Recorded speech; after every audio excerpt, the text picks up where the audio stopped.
That's all from you. I don't know. I mean, it is for me for this year. Buzz Williams there. Buzz, yeah, Buzz. Well, it's hard to believe that we were just here last night, but now that I've gotten a chance to look at things, it's always an exciting part of the year. The tournament for me has been one of the highlights in my life, much less my coaching career. So I'm glad that it's here. I'm glad that we're close to home. I mean, I'm glad because of our fans, of our student athletes, of our parents, even for the media. You know, it's a more doable deal. I mean, that's the one thing I do hate about basketball compared to football. I said it 100 times. Bowl games, you get to plan ahead for 3 weeks, 4 weeks sometimes. NCAA tournament games, it's sometimes 2-3 days. And so this makes it a little more normal. We'll bust down there because those are the rules, and I'm great with that. I think it'll be good. We didn't start off March as well as maybe I'd hoped with the Big Ten tournament, but at the same time, learned some things, hopefully got them corrected. We spent a lot of time last night, a lot of time this morning dealing with Southern Cal. We do know much more about them, and yet it's a little more confusing. We played one team, they played Oregon. At the time, Oregon was injured. Oregon was injured all year, so it's been hard to compare to that. But I know they've played teams like Arizona, right to the wire, beat UCLA, who's really good. They're talented, they're athletic. They got a pair of guards, one 6'3" and one 6'9", and Boogie Ellis and Drew Peterson. Peterson is he's a long kid. He's got, I guess, Larry Bird qualities. I mean, he's really a good passer. He can shoot the ball, but he's a really good passer, and they put him in a lot of mismatched things, kind of like Pickett, where they try to get you to switch off on him and then back you down. And I think the matchup is good from the standpoint that they don't have the dominating center. They've got a good center in Morgan, who's a shot blocker and a rebounder. But in our league, we played against so many centers that we've had to double and do different things on. I don't think we'll be doing that same thing here. So we know they can play with anybody because they've played with two of the best in Arizona and UCLA. And yet, we're still watching film as we go. We got 3 done last night. I got 2 this morning, and now we'll start breaking it down and getting ready for a practice here in a little bit and trying to implement some of the things that we think we need to do. It's the tournament's all about matchups, as we all know, and if you're a team that doesn't handle the press well and you happen to get a team that presses, it can be a problem. If you're a small team, you happen to get a big team, it can be a problem. For us, it's a different team than we played because of the wings. They've got different guys that can shoot it, and yet their best attribute right now, analytically, is their defense. They've held teams to under 40%, which is very, very good. So they've got a dynamic guard who is all Pac-10 and Alice that can get a shot from anywhere and shoot it from anywhere. And they've got other guys that are very capable, have size and strength, and that'll be what we'll have to deal with. So questions, I'll take them.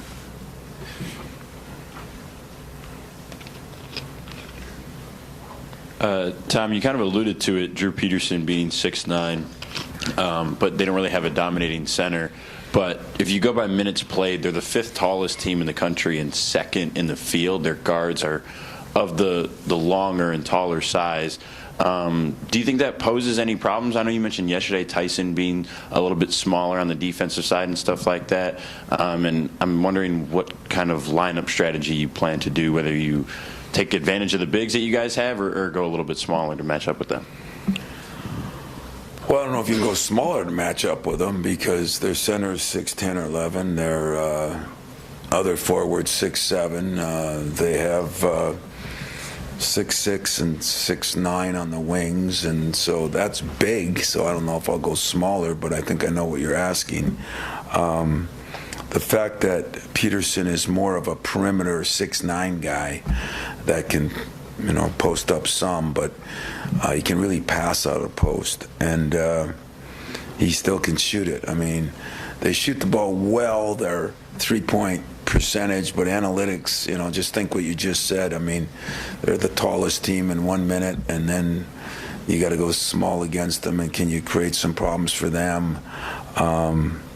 I think one area we have some versatility, and this is what I talked to Malik about today, because I think he is still our most versatile player, and it's been a tough comeback for him. I was talking to a couple coaches today around the country that have had injuries with guys, and some have come back slow and some aren't back yet, and you see some of that. I mean, I saw what a healthy Oregon team, but still healthy but not back, it ended up. So I think Malik is a big key. I told him that this morning, so I said I'm going to let everyone know that I think he's a big key, and I don't think that's pressure on him. I think it's just it's a privilege. It's an honor that I think he's got to be one of the guys that plays well if we're going to advance in this tournament. Tom, you've been to 3 Final Fours after losing the first game in a Big Ten tournament. How much does momentum matter at this time of year? Well, when you go to the 3 Final Fours, it matters a lot. It doesn't matter at all when you lose those games. When you win those games and get beat in the first round, it doesn't matter at all. And that's the advantage of experience, and that's the pain in the butt with experience, because I look back, and it's happened a lot of different ways. I think you saw a team playing with incredible nothing to lose, confidence gaining in Ohio State, and made shots that when I went back and looked at the film, as poorly as I felt we played defensively, I did not give them enough credit for some of the shots they made offensively. And so I look at this. We've played one of the best schedules, again. And so I think our guys are prepared for anything and everything. I think we've gotten up off the canvas enough times that we understand that, you can't let it linger.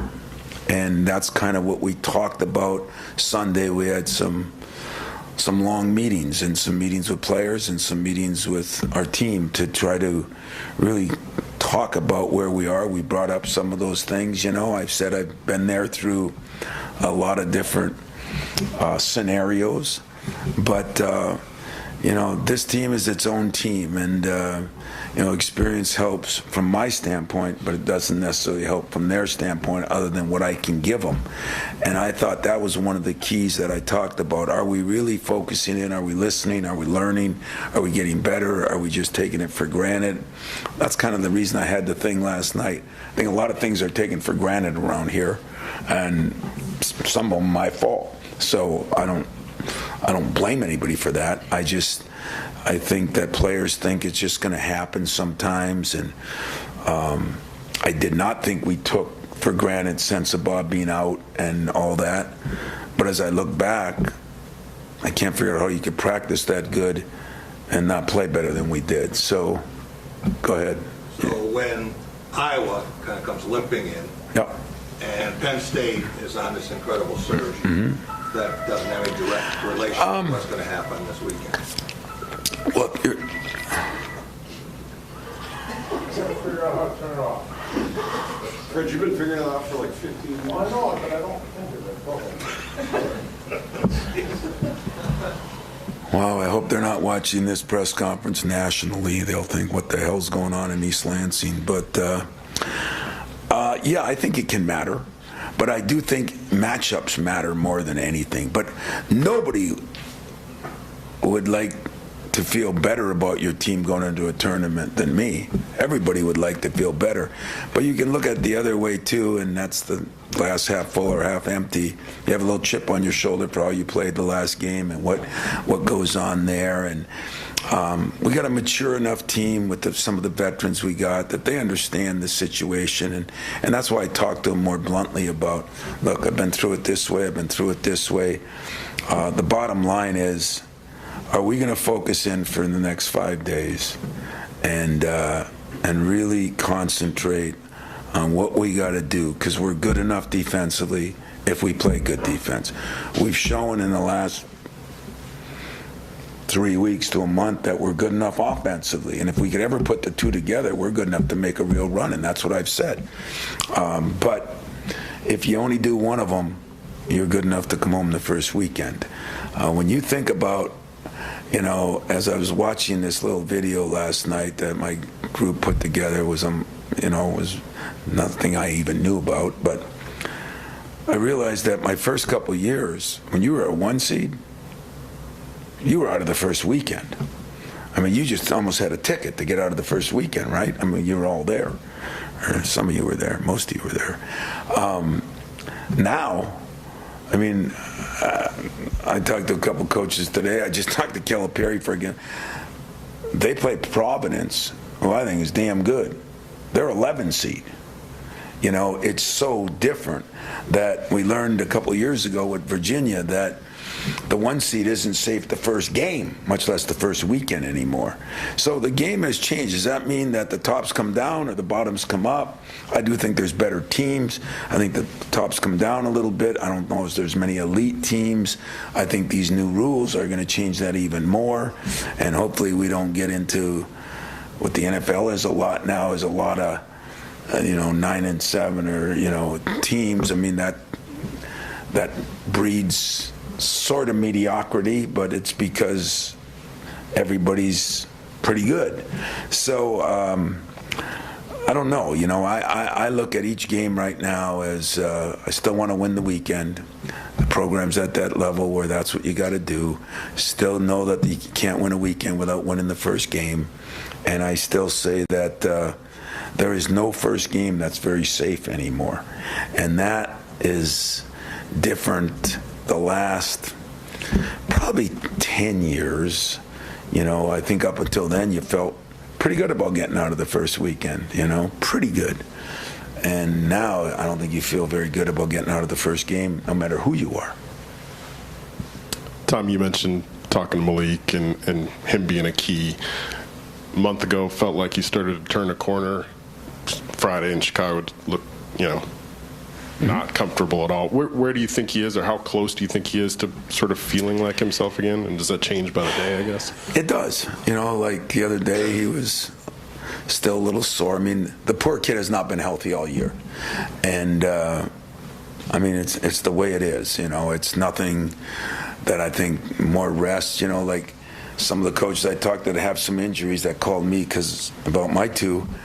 They said, but, it's not the pros where if you just don't practice them, they can play the same. And that's part of the problems we've had, and even when he came back and he was doing okay and but he still wasn't with the team, all the practices. So how are you the same defensively? How do you run the same stuff? It's more challenging, There's more guys out more now than there ever was. Does that mean whatever it means? I don't know what it means. But in Malik's case, I sat down with him today, and you could cry for him because it's important to him. He wants to, do well, and there's times like he shot the ball really well yesterday, and didn't shoot it very well there, but didn't look very comfortable in Chicago. That was the first time I saw him not look very comfortable, and I think things were, foot was bothering him a little bit. Didn't say nothing. Talked about it today. But there's no excuse on it. It's just the fact of life. It's the way it is. And, no matter how you cut it, he missed 10, 11 weeks, and then he missed weeks when he was back of not being able to practice full, and there's not many guys that are that good. It's KD that, little sprained ankle, and they say you're going to reevaluate it in 3 weeks. I mean, it's just amazing how much time it takes now for some of these things, and then you got to be physically ready, and then you got to be mentally ready, and it's a challenge. It's a challenge, and I think he's in a good place. I think he was in a good place when we came back. I thought he was in a good place before we left. I don't think that was the norm of how he's played. He just didn't look comfortable, and hopefully he'll be comfortable, because I think he's a big key, because we need somebody that can do things at different positions and guard different positions. Tom, you've seen just about it all, and yet how unique was this season from the schedule to the injuries, tragedy on campus, and how do you find the right buttons to push? Yeah. Also, as you said last night, these guys went through the COVID era, which changes another dynamic. Just how unique of a season. Well, I've never felt sorrier for a group of guys than I have these juniors and seniors, last year's group even. I mean, I think the COVID, I think it affected probably all of you, some of your families, but I think it really separated people. Another reason I wanted to get people together last night. It separated people, and when you're in a team sport, that's not good. So these guys have been through a lot, they really have, and so have other teams. They haven't been through the tragedy on campus, but everybody's been through all the problems that went on with COVID, and then the social injustice and what we all had to deal with there and what was going on. And so we've all learned how to kind of navigate through it, but it affects everybody differently. If there's one thing I learned more from the tragedy on campus, was everybody handles certain things differently, and you just want to cookie cutter it and put it all the same, and it doesn't work that way. And so we've had more individual meetings, we've had more meetings to try to see where guys are, how they feel, just in general. I don't mean about that, I just mean in general, and I think that's what the last 3-4 years has done. And maybe I haven't handled it right, who knows, but we're doing the best we think we can do. But those are all kind of sad negative things. The positive thing is, guys, we were playing about as good offensively as we could play, and we have been a good defensive team for a while, up until recently. So I think there's a lot more positives I can build on than the negatives. Building on trying to find a way to put those two together. Earlier in the season, you mentioned how frustrating it was having a lack of practice time because you had so many games after game after game. Well, when you take the floor, it'll be 2 games in 2 weeks. So, how do you, find that balance? That's not enough. That's too many practice times. I was going to say, how do you find that balance? A good coach would complain about anything that doesn't work in his favor. So the extra day getting that double bye, I don't know whose idea that was. It was a terrible idea. That's about the way it works, But the truth of it is, at this time of year, how do you get to practice, and how do you, a long season? I mean, you look at football, it's like 3.5, 4 months. You look at basketball, it's like 5 months longer. It's been since the end of September that we've been going at it, and that's a long period of time. And so what we're trying to do is a little bit of both. We're trying to conserve some energy, and we're trying to get really efficient on the things we think we're weak on. So we really looked at, is it ball screen, is it doubling the post, is it this, is it that, and really kind of put some film with some walkthroughs with some live stuff, and continue to learn and grow, teach. And that's what the battle cry's been this week. That's what it was yesterday. We only went an hour because we did an hour of film. today we'll probably go a little longer, and then had a film session this morning. We'll have one tonight, and yet trying to keep it short and sweet and fresh.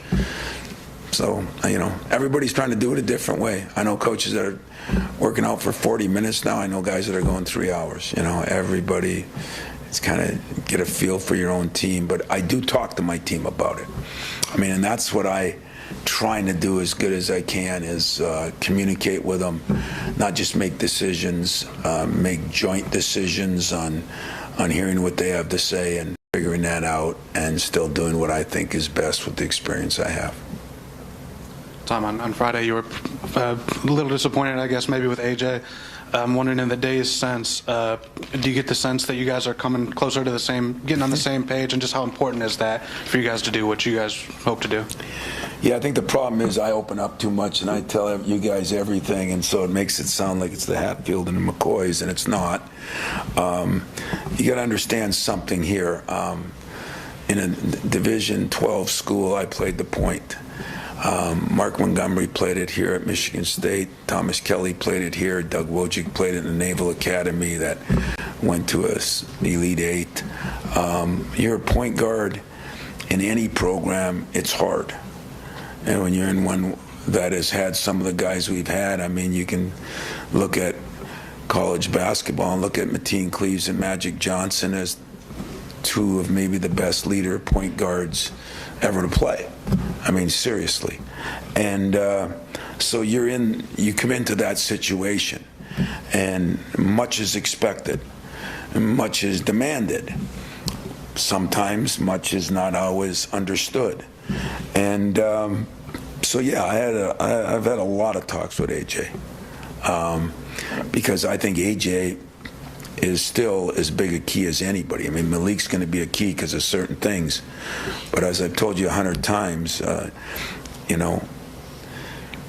once in a great while, I think the Chicago Bears, I think we're one team. I think if Philly would have won it, maybe they would have been one, but maybe just thinking of football because it's so much easier. The Baltimore Ravens, you can have an average quarterback, Tampa Bay, but they come once every 8, 9, 10 years. And 90% of the time, you need the Tom Brady's, to win championships. You need what's the name at Kansas City. You need elite of elite players, and so point guards matter. There are quarterbacks, and when you have to play both sides of the field, in football you only have to play one. You have to play both sides of the court. It's even more important. But AJ is a unique kid. He's come a long way. He's, if you ask me, he has a chance to still be really, really, really good. I told him once that, AJ, one of the problems is you're really stubborn, and I'm really stubborn. We wouldn't be a good mix for marriage. That wouldn't go over big, because you can't have two. If I was the president of the company, he was the vice president, it probably wouldn't go over good. You know what I'm saying? So him figuring out how to listen to what we're saying and yet still have the cockiness and the little arrogance, that every great quarterback needs to have, is the balancing act. And I want something out of him that I've had over a lot of the ones that have won championships. And I keep telling him I can win games. I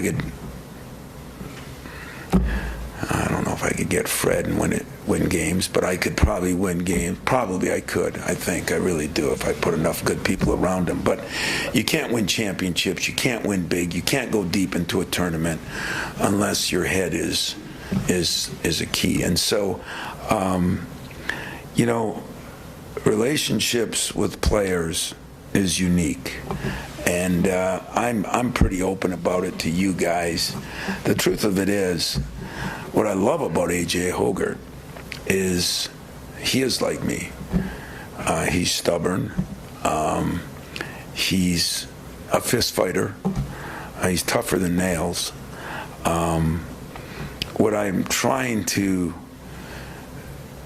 winning is something that all the great players I've had, and I've had, I think, a lot of them, but nobody was about winning like Mateen was about winning, and it's hard to find that. I mean, Denzel was great, and this guy was great, and Tom and Cassius and Miles and Jaron, and I mean, there are a lot of great players, but a lot of those guys weren't the quarterbacks either, and the quarterback has to be about winning and doing winning things, and sometimes winning things to him are different than winning things to me, and so there's always going to be that. I mean, I don't know. You always find out after. Was everything perfect with Judd and Magic? Was everything perfect with Brady and Belichick? Was everything perfect with, whoever? Never going to be perfect, because just the way it works. But do I think AJ is ready to make the contribution that I think he can? He's already shown he can. He played really well. And my question was, well, why did you look at yourself in the mirror in the first half of the Nebraska game and you didn't like yourself? Well, what changed in the second half when I loved you? And that's what we got to figure out, And so that's what we spent a lot of time on that.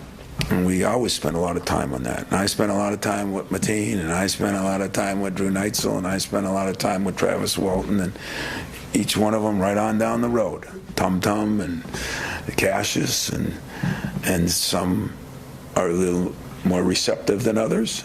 Some it takes a little longer than others. And yet, when I look back, and this is what I told them, nobody was more stubborn than Mateen. Nobody was tougher than Mateen. And I know I'm using him 20 years ago, but that's my standard. Judd, he never liked one guard he had.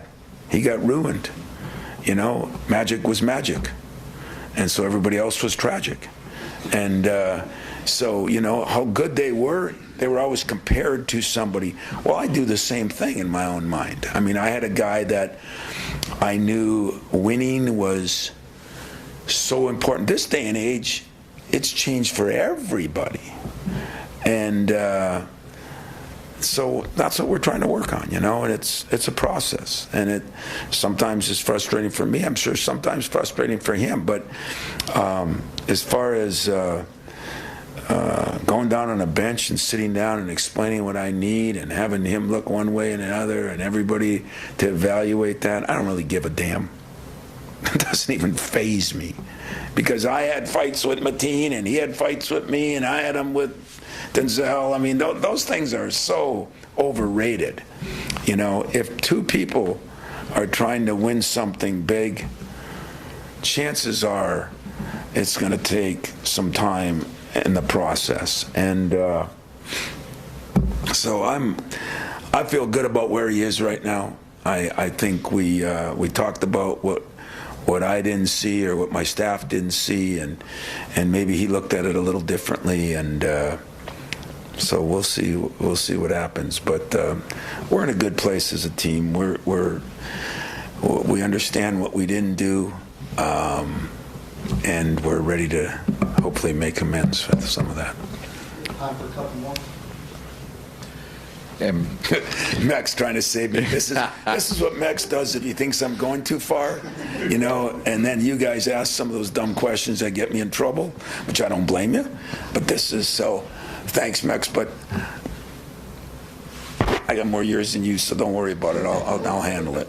A little more broad overview. You guys have been in that position as a 1, done good things. You've lost as a 2, but that 7 seed in particular, you've made a couple deep runs, and I think you lost to George Mason maybe or Nevada as a 7-10. Yep. What's the difference?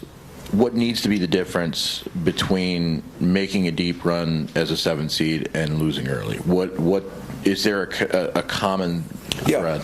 Yeah, I think the biggest common thread is, I was alluded to it last night, it is definitely harder to keep people focused on the task that they have to do. And I told you that you get in the tournament and the my bads, or, well, I only did it once, or, you know, if there are things that should be,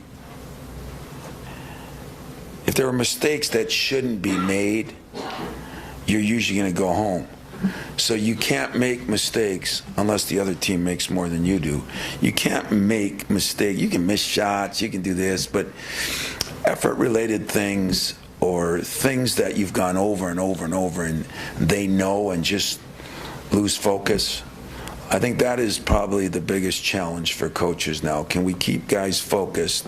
Because there's so many things. I mean, it's got to stay focused, but you got to get your podcast in. You got to stay focused, but you got to get to the bank and cash your NLI money. You got to stay focused, but you got to think about, where am I going to go next year?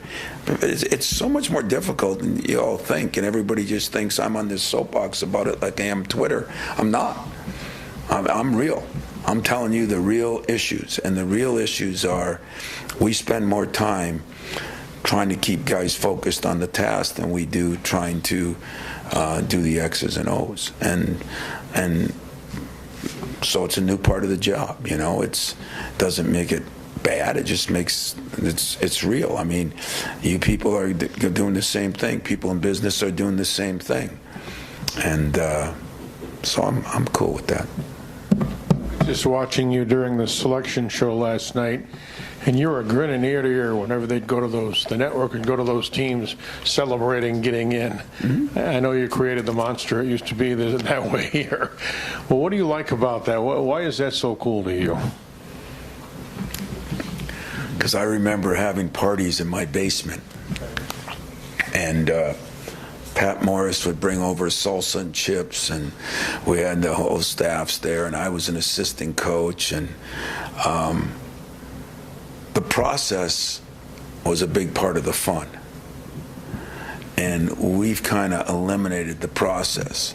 Not anybody's fault. It's really not. Some of it was COVID's fault, and I guess we can blame them since it's not an individual. I don't think. But anyway, I do enjoy that, because some kids, I mean, when you see, was it Howard, that it's been like 30, 40 years, you know, or something like that. That is so cool. Like I'd like to jump on a plane and go celebrate with them, you know. There's something about the purity of those moments that are special, you know. Like you say, well, there's 68 teams. Well, there's 350 some teams. So there's 270 teams that don't make it, and or 80 or whatever it is, and you should be excited, you know. Unfortunately, when you get spoiled and things go, and when I say that now, don't write it like I'm calling you or my fans or me.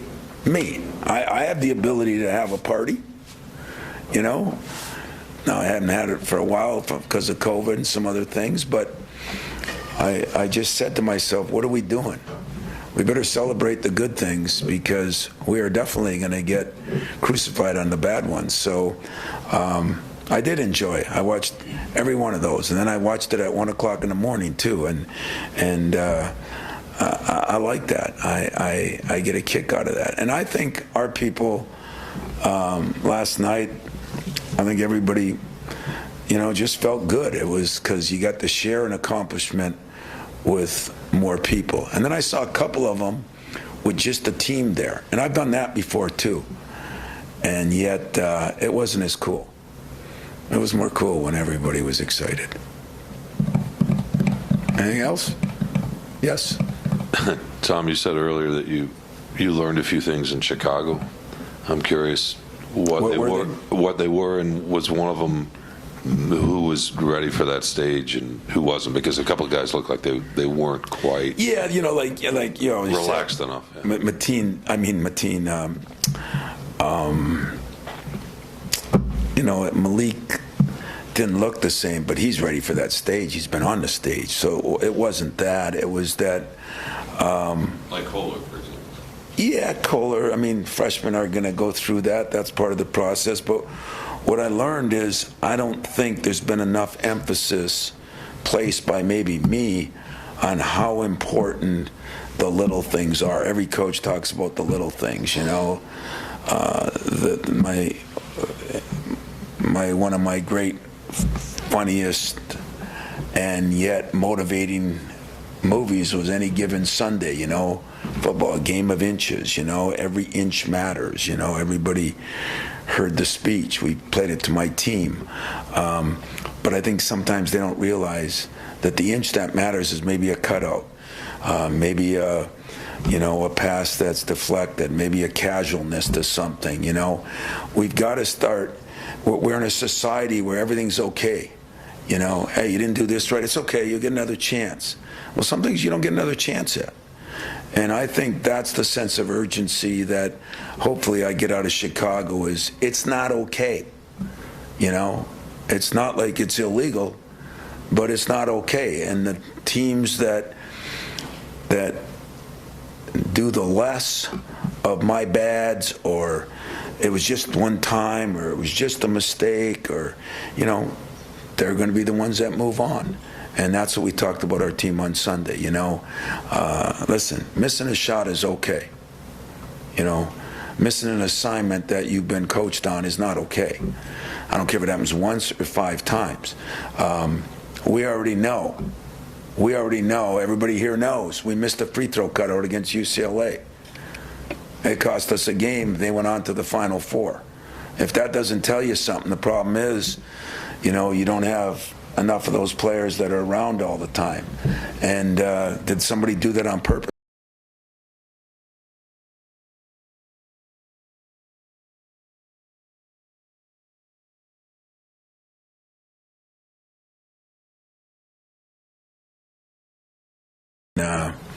At Iowa, you know, there's not been very many times a missed free throw has cost Michigan State since that did at Iowa.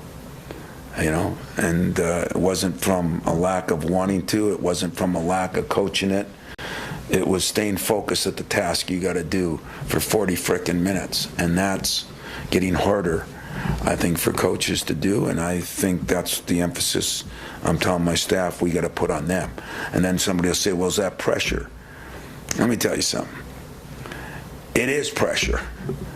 That's why only a few teams move on. You know, after Friday night, there'll be, 32 left. And after Saturday, there'll be 16 left. That's how it works. You do your job, you handle the pressure, you move on. You don't, you go home. And that's the beauty of having experience in it. But sometimes players don't have the same experience as a coach has. Or players don't look at it the same way. You know, it's just one mistake. Yeah, it is. And one mistake can cost you. So every coach looks for perfection. You think we're stupid? We know that that's not coming. But the closer you get to it, the better your chances are at advancing. Anything else? Mel walks in. You know what I used to say to D'Antonio? It's spring football season. Basketball's almost over, so it's spring football, baby. Come on up, Mel. Enjoy these guys. Hopefully they'll ask you some tough questions. You'll be ready to rock and roll.